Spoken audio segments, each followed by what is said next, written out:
Welcome back to Old School Eats. I'm Derek, Old School Fournier, and after a long hiatus, we are going to be bringing you meat pinwheels inspired by Instagram.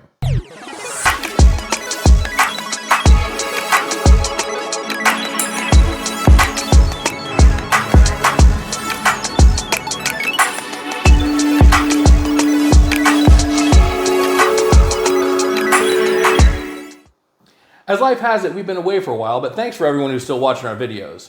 Malcolm, my producer and best friend, are back with a recipe from Instagram. I troll Instagram like many of you do, and Kara, Backyard Barbecue Mom, posted something that she called barbecue burger pinwheels. The concept here being you lay out bacon, smash in some ground beef in her case.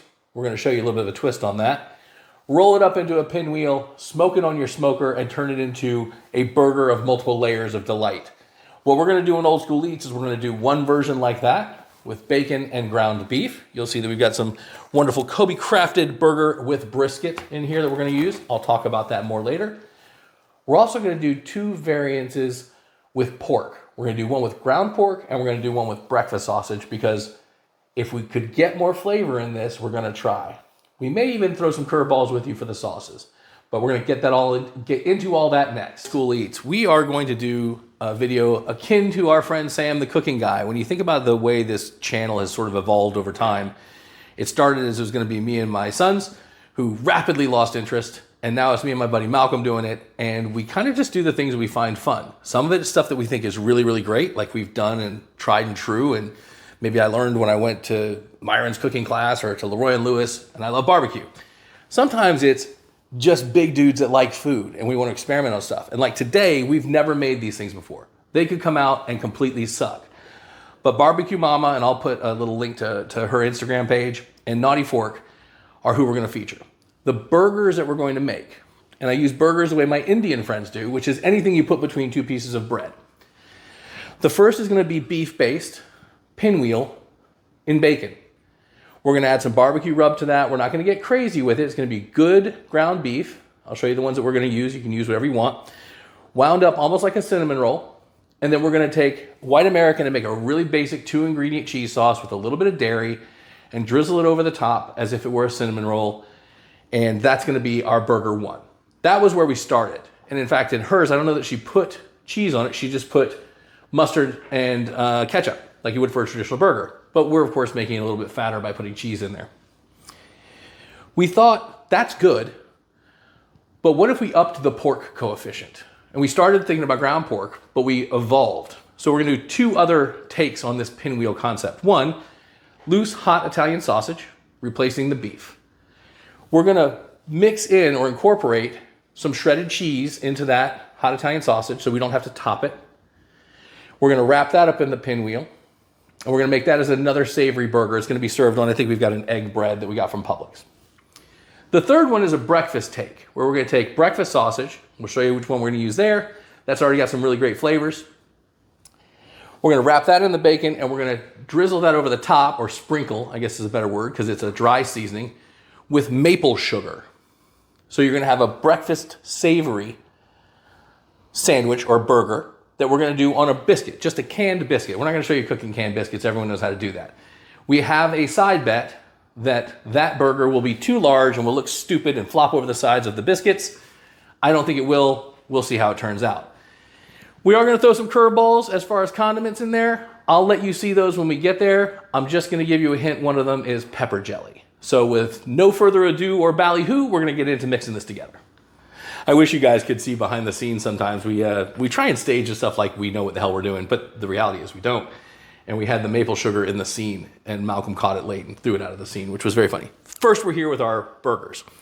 The only reason I'm highlighting the brand is because in my old tailgating days for the Bucks, go Bucks even though we got knocked out of the playoffs, we partnered with this company. We're not partnered with them anymore, but they're great people. This Kobe crafted beef, Steakhouse Elite, out of Oregon. They're great humans. I don't know what makes it Kobe crafted, to be honest, but it's really good stuff. And this happens to be a brisket blend. You can use whatever ground beef you want. I chose to do these. These are conveniently ½ pound each. So I was going to put all these together, mix it into one ball, and then do them separate so that we did each of them half pound. Now, why am I going with a half pound? For a burger, if you're gonna do like a smash burger, you do like a 4-ounce ball and squish it down. People are used to quarter-pound burgers, but when you do thick burgers on a smoker, typically you go closer to a half pound so that you retain the moisture. It's a thicker burger, it's a thicker bite. That's what we're gonna do here. But I now have 8 ounces of that burger in my bowl. I've got bacon laid out here too. I can't remember what bacon we used. It's probably just a basic hickory smoked. The important part about the bacon is thin sliced. It's applewood, not hickory. So if you like hickory, better go with hickory. I don't really care. We thought about going with center cut because center cut gets you the same width. This looked pretty good. If you can see on the board, it is pretty good. A couple little tips about using bacon. It's not as tough as it seems. We use thin because we want it to render down as it cooks in the smoker as opposed to thick, which is my general preference. End to end, we're gonna put some seasoning in this burger. We're gonna smash it in there. We're gonna wind them up, and that will be our first pinwheel. And then I'll rinse, repeat for 4 more. What seasonings are we using? We're not using Malcolm's barbecue rub on this one. So Malcolm missed putting that in here. We are using my man Kosmo Q's Dirty Bird because I think it's the best all-purpose seasoning. And in abundance of caution, we are gonna put some additional salt in here. You may say to yourself, there's already plenty of salt with the bacon. And you'd be right. But we don't wanna under-season the meat because we're not gonna do a whole lot else to it. So I'm using a burger salt by Chargrilled. It's smoky with a hint of sweet and spice. We didn't want to use a basic SPG because we didn't want the garlic in here. So I'm gonna hit the burger in the bowl with a little bit of that. You may be asking how much. I don't care. Do whatever you want. I tend to go a little bit heavy-handed with seasoning because of where I grew up. So all I'm gonna do is mix that up. The other thing you're probably wondering is, well, I was always told not to overwork my meat. Yeah, that's good practice. For this, we're gonna be smashing it into the pinwheel anyway. Spit on myself. So it doesn't really matter. I just wanna make sure that the seasoning kind of gets distributed throughout. I think I got that there. I've got both hands gloved up. So there is no easy way to do this. I'm gonna break it into 2 pieces and pretend I can do Play-Doh. She just sort of smashed it in here, which probably was better than what I did. In fact, now doing it, it is better than what I did. Just pinching it, smashing it down the bacon. You want to try and make that whole thing get a layer that's roughly equal. And really only equal because you want to cook at about the same time. I've got to look at the recipe that she was kind enough to put on Instagram. Again, Barbecue Mama, I think was the handle. We'll slap that up in the post again. Because this is just going to smoke as a pinwheel on my pellet cooker for, I believe, 1.5 hours until we get to an internal temperature of 145. So this is sufficiently smashed, I believe. Move my bowl out of the way. Now this is the hard part. This is where I will almost certainly screw it up. Gentle hand.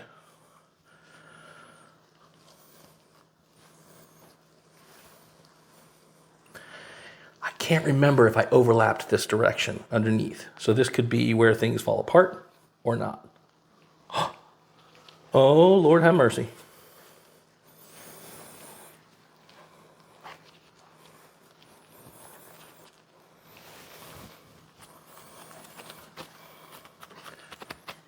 There's our pinwheel, and it looks really, really cool. We're gonna stick a couple of toothpicks in the end here so that the end doesn't flare out as the bacon starts to render. And I just gotta rinse, repeat, and do this for 3 more burgers, and then we'll talk about the Italian sausage version.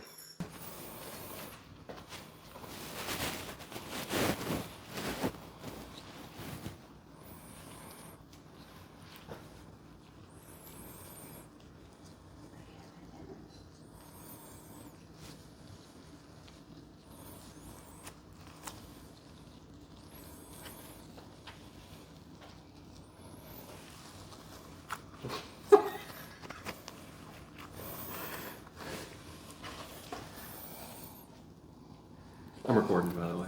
Oh, nice. Just so you can show how easy it is to put these things together. Wink, wink, nudge, nudge. Yeah. Dirty hand. No one knows. You can wipe it off.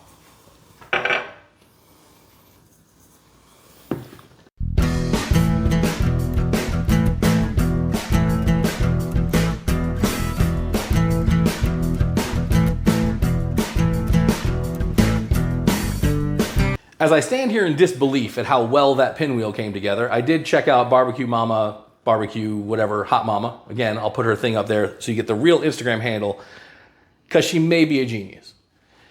This is our hot Italian sausage version.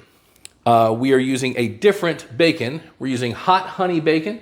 I think it's from Smithfield, because we like adding a lot of flavor stuff. Maybe too much. I don't know. Too much of a good thing. Who knows?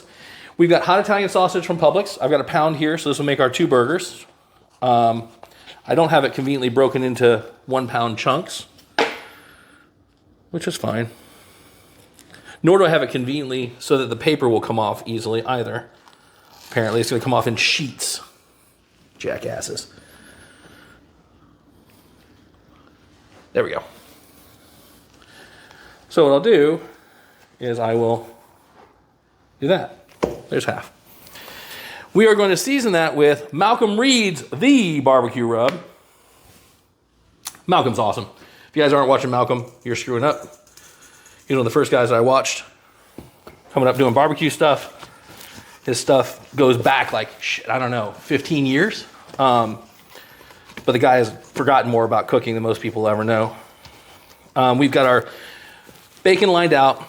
Oh, I forgot the most interesting piece here. I'm going to switch to one hand here, or have to glove up with another glove, because you guys do worry about this stuff for good reason. We are adding cheese to this as well. Some Tillamook mozzarella. Now you may be asking, won't this cheese bubble out? Probably. But we're not sure if we're going to top this one with cheese versus the burger one, which we certainly are. I am almost certainly going to have to glove up my other hand to do this assembly. I will tell you that in this bowl, the amount of fat that's in this sausage is visibly different. What does that mean? Well, it's making more of a mess, first and foremost. But I think it may actually act as a better binder. In goes the glove with a wet hand. We all know how well that works. We are going to season the outside of this as well. And this is going to go on the same roll as the burger. There's our patty with an appropriate amount of cheese, in my mind, which is probably at least twice as much as most people would want. I'm going to take advantage of my board here as I continue to try and optimize this, because I do optimization for my real job. And I was talking to Malcolm, we have this dream that's not real of someday having a food truck that we're never going to do, because that just seems like a whole lot more work and you don't make enough money. God love all you guys who do that, because it's awesome. The stuff you guys produce, you're artists. But like the menu we would love to see on something like that. These things lend themselves, I think, to pre-prep. Because you could, I put too much in this side. You could absolutely pre-prep your ground meat of choice, whichever one you're doing, sausage or beef, and chill it. And I think you could actually pipe it onto this bacon as well, which would make this process even easier. All right, now let's see if the magic that happened before repeats. This bacon is very thin.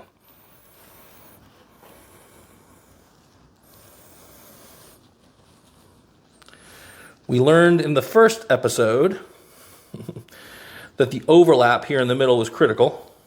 That's a piece of cheese that's bubbling out, that's fine. So far, so good. That jank looks pretty good.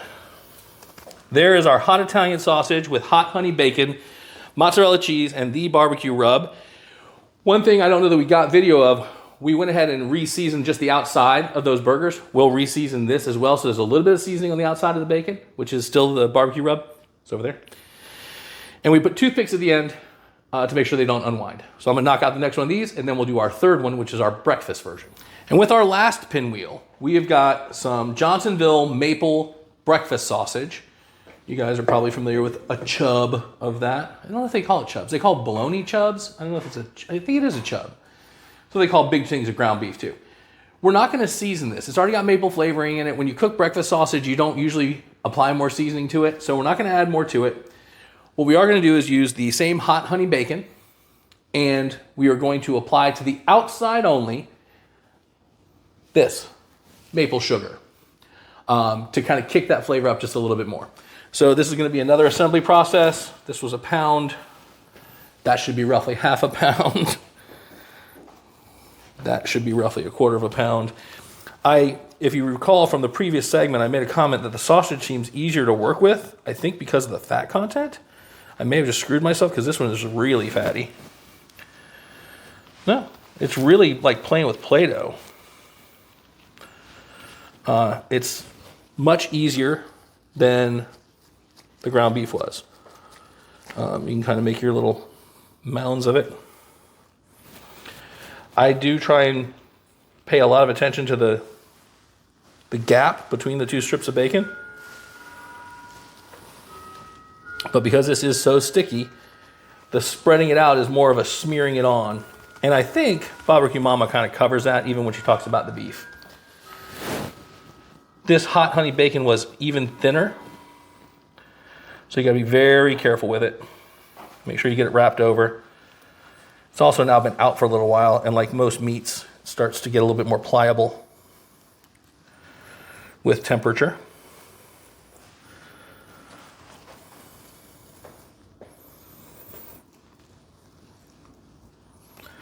Roll all the way through the end. That's the only thing I have noticed. And then you're good to go. There's pinwheel number 1. We'll pin that up, get the other one done, get it seasoned up with the maple sugar, and then we'll put all these on the cooker. When we go out to the cooker, we're going to use the pellet cooker, my Myron Mixon 2400 Bark. At 350 degrees, we're using pecan wood pellets. We'll talk more about that when we're out at the Meat Palace. Okay, we got to the middle of the maple sugar. It's very fine. I don't know if Malcolm can zoom in and see that. It's almost a dust level. We've dusted both sides. I suspect it's going to get absorbed by that. I'm actually going to put some down on the board. And I'm going to roll the bacon through it. That may be excessive. It may not work. I don't know. That's what I'm going to do. I will say I am thoroughly impressed with how structurally sound these pinwheels are. Now, obviously, the toothpicks get in the way. A little kickstand. But it's working out pretty good. Welcome back to the Meat Palace. It's been a long time since we've been out here. When we prepped inside, it was a lovely, albeit hot day for January in Florida. I think it was 83. We actually turned the damn air conditioning on because climate change is a thing. Oh no, someone's going to unsubscribe. Whatever. Then it rained. So now it's wet and shitty outside. But we have our burgers. And I think I am safe to say that I am representing Malcolm's position too. These are borderline sexual. We've got our Wagyu brisket blend over here with the Dirty Bird over the top. We have our 2 pork experiments over here. Our hot Italian with barbecue Malcolm Reed's The Rub and cheese in the blend. And we've got our breakfast version here, which is the Johnsonville maple breakfast sausage with maple sugar, which is already glazed up a bit. I've got the Bark 2400 rocking 350. We're going to put these guys in on their racks. We're going to let them go probably about an hour and a half until I get to about 145 internal. All of you out there just bit your lip and said, old school. You can't take pork to 145. You have to take pork to 165. I am not an expert. Follow your heart. Do what you want to do. Keep eating dry ass pork. My understanding is time and temperature. We will probably let it go higher than that, but it's going to be somewhere between 145 and 155, and then it's going to hold that temperature. It will be safe. The trick will be getting the bacon to render. That's going to be the real sign. We'll temp it with a Thermapen to make sure we're up there. And if either of us die, you will be saved from other videos. But we're going to put these things in the cooker now.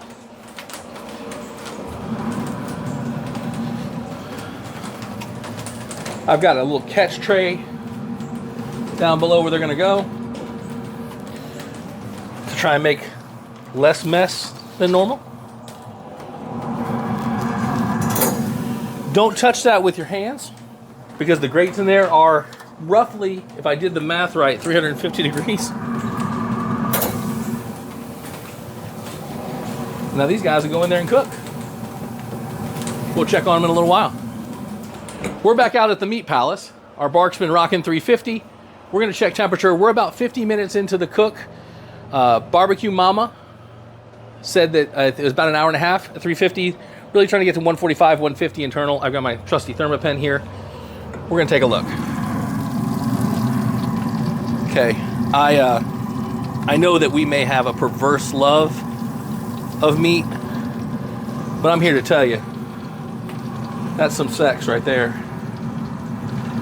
Oh, 158 there. We may be done. These are our breakfast sausage. Those are 156, 157,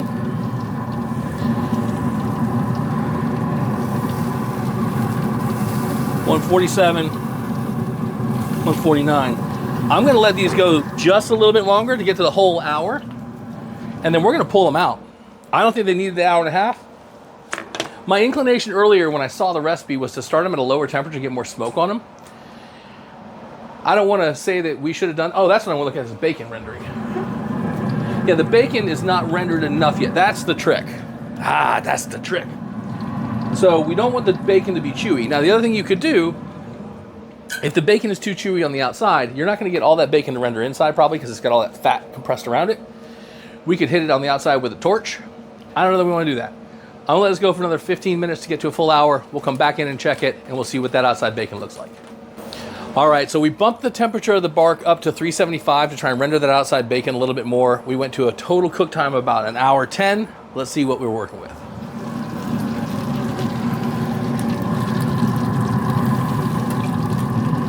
Oh, they look fantastic.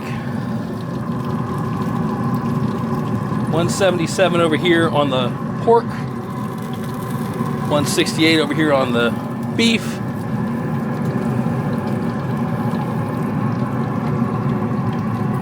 170 and climb on the other. We're fine on temp for all of these guys. Now I will try the death-defying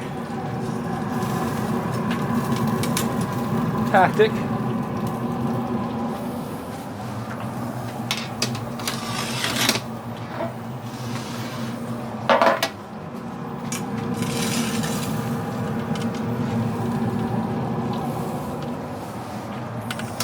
Getting them out of the cooker. We'll get these back into the house, and we're going to show you how we're going to bun them up. A little bit of extra stuff we're going to put on them, and have the final taste. What a fun day. We're back inside from bringing in our burgers, or our pinwheels. And again, I'll put the link to Barbecue Mama up here because this was all inspired from her Instagram. We ended up taking it a little bit further, which we are wont to do. If you could see behind the scenes, there's a bunch more burgers over there and some biscuits that we cooked and a bunch of other bullshit. But we came up with some really, really cool things. We have before us the barbecue pinwheel, which was inspired from her post, the Kobe crafted brisket blend with the hickory, or applewood rather, bacon. We have in the middle the hot Italian sausage with the hot honey bacon. Nope, that's this one. I got them reversed. And the mozzarella cheese. The cheese experiment looks like it worked great, by the way, making it a complete food pellet by itself. And then the breakfast one in the middle, which was breakfast sausage, maple, with that hot honey bacon and maple sugar sprinkled as a rub, which caramelized on the outside. We're gonna assemble these guys thusly. We've got these cool egg breads. And yes, I will just touch these with my fingers. You guys are gonna have to deal with that. Both of these guys are gonna go on the egg breads. This guy, however, is gonna go on a cute breakfast biscuit. Now, what are we gonna do with them? With this guy, the beef version, we thought it kind of looked like a cinnamon roll. And so we took some white American cheese and some half and half, and we thought that if we just continued the theater of the mind,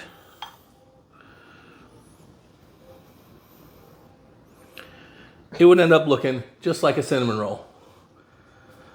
And I don't know about you and your cinnamon rolls, but I like a lot of glaze on my cinnamon rolls. So I'm gonna do one more little hit of that. And that's our topping for the beef burger. Now, this one I think we believe is pretty well complete. We got two different pepper jellies though. Now, if you're not familiar with pepper jelly, get it anywhere. It's just like what it sounds like. It's a jelly with peppers in it. We have two different flavors here. We got Melinda's Preserves, a berry jalapeno pepper jelly. And we have Braswell's pineapple jalapeno pepper jelly. You typically eat pepper jelly with cream cheese. Cream cheese? What kind of a monster is this guy? Well, this is the kind of monster this guy is. This guy's gonna take some cream cheese and he's gonna put it on the top bun. And using the Sam the Cooking Guy patented, it's probably not patented, he's Canadian, he doesn't know what the patents are. I'm gonna use the back of the spoon to smear this around. That's gonna be the way cheese is supposed to work. And I'm gonna make the executive call to go with berry. Now you could have heated this up to make this easier, but to be honest, we had just too much shit going on. We had the wild card playoffs going. Could have also made this into a sauce, but normally you'd eat this with crackers. Cream cheese, berry jalapeno pepper jelly, going right here on top. No, it's on this one. This is the hot Italian. That's the biscuit. I know. Oh, I'm dumb. Malcolm is right. And now I have infiltrated this. We're going to go with the pineapple on the biscuit. Now this may be overkill, to be honest. We may be putting too many flavors on here. That's the bun top. God damn it. I've scooped it. That's what screwed me up. Now I have the biscuit top. You would think I could tell by the size it was different. But us men have problems with size sometimes. Now I have the pineapple jalapeno jelly on the correct bread, the biscuit, on top. So after screwing all three of these up in some form or fashion, we will now move them into various spots. And because it's a barbecue channel, we're going to try and use my brisket knife to get a cross section.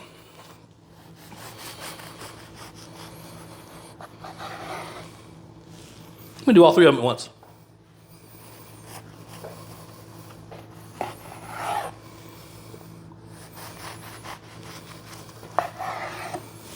Well, that was better than I thought it was going to go. Number one. There's our Kobe crafted brisket blend with bacon. Our breakfast biscuit with jalapeno jelly. And our hot Italian with mozzarella.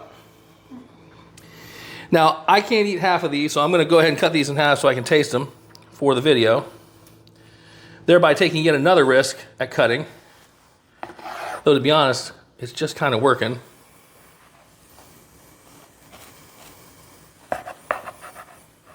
Don't you screw me at the end here. Any of you out there are like, man, he's touching all that shit with his hands. Yep, I am. Because that's my shit. And now we're going to go in with the beef burger first. Another little view.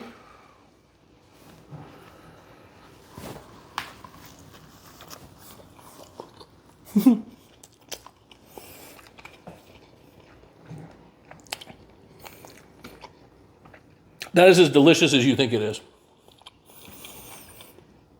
Burger retained its moisture, even though we cooked it higher to get the bacon to render. The bacon in the middle, not as rendered as the outside, but still cooked really well.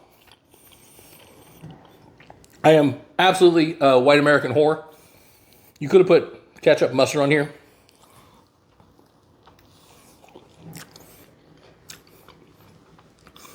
The cheese sauce is so simple. Half and half in white American cheese in a microwave. But Jesus, it's good. All right. That's fantastic. Go back to here. This is our hot Italian with cheese in it.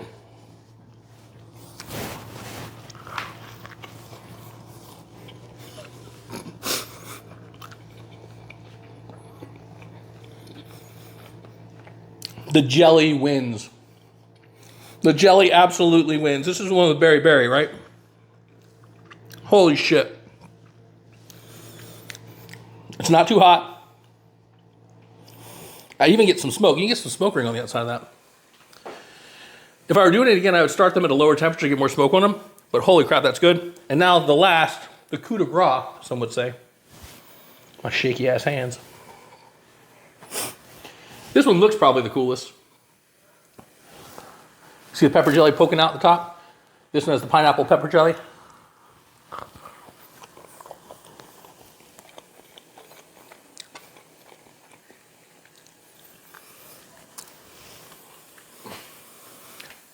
So Sam, the cooking guy who I love, I think he's got one of the best cooking channels in the world.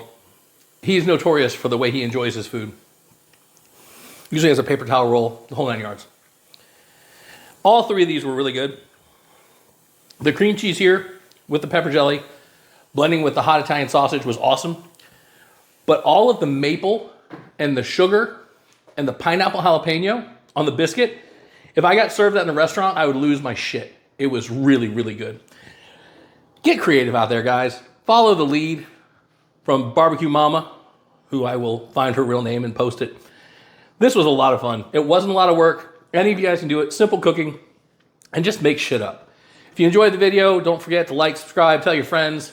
I don't care what you do, but it was a lot of fun to do it. I appreciate Malcolm doing this, and we will see you at Old School Eats on the next video.